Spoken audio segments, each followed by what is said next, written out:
Welcome to a special, late, early, I don't really know what to call this right now, edition of the Andy Staples Show presented by Sling. It is 2:41 a.m. Eastern Time. The Nevada-Iowa game has just ended. We made it. Ari, as Brad Shaw in the chat says, who said Spencer Petras would never play on Sundays? That's funny. He did. I thought that it would be disrespectful to Scott Docterman if I went to sleep after what he's been through.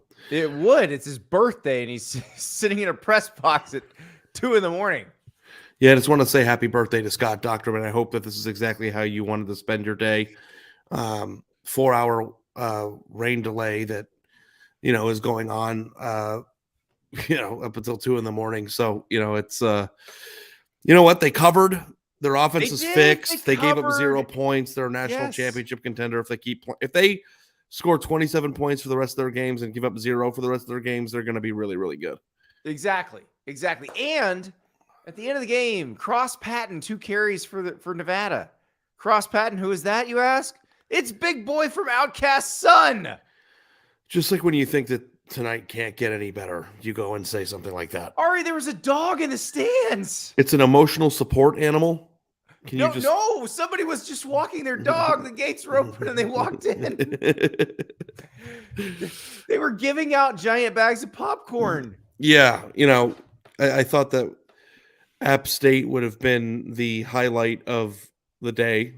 Mm-hmm. But Iowa After Dark, I think, is a permanent idea, really. Like if we could just kick off, if we could close every college football Saturday at 2:45 Eastern with Iowa playing, wouldn't that be great for the sport? It would be amazing. The ratings would be through the roof. We do have to talk about a few other games so we're time traveling. You will hear us later in the show talking about Iowa as if it is still going on and it's still in a lightning delay. It's obviously not. We also have to talk about your alma mater beating the champion North Dakota State Bison. How often does Arizona knock off a defending national champ? I mean, let's be honest. Yeah, everybody was like, why do they schedule that game? Because they're going to win it.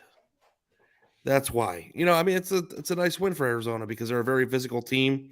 It's the type of team that could just run the ball down their throat. In the years past, and when you think about going air raid last week and then playing a team like that this week, it's a pretty good 1-2 punch.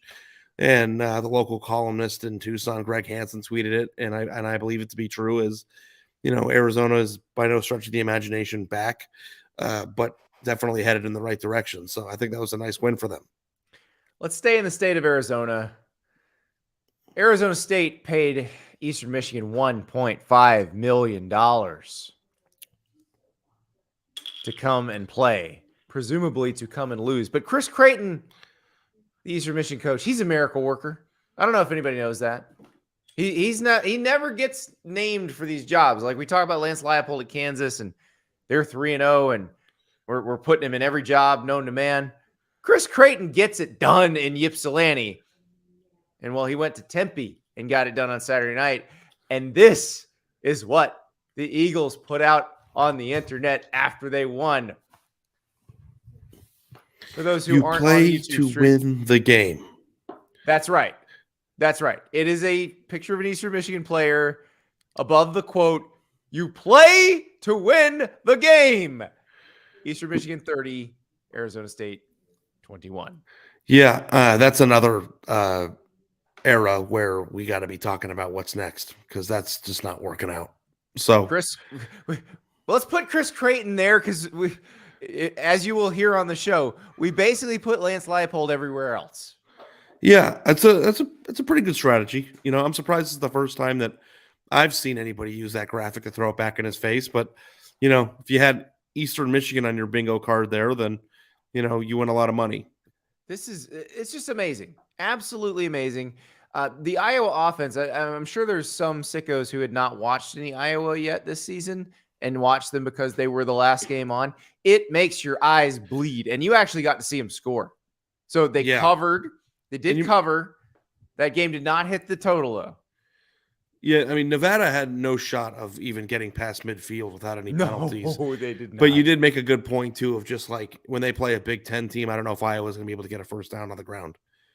And then you combine that with their passing game. You know, I know they got some receivers back this week, I think, but their offense is really, really tough to watch. And you know, we got a 4-hour break in between, so it's like kind of like what happened with you and the mustard.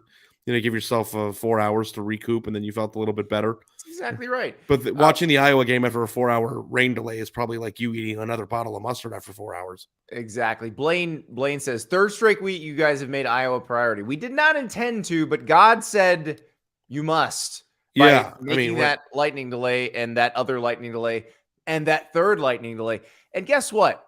We may have some new listeners right now, Ari, because all your other favorite podcasts, their hosts are asleep right now. They're sleeping. They're in their beds. We're working. We're still here because we love you. We do. And we love college football, even when college football does not love us enough to give us a competent offense to watch. Ari, what a week. Now let's talk about the rest of it on the show we already recorded. Good night, everybody.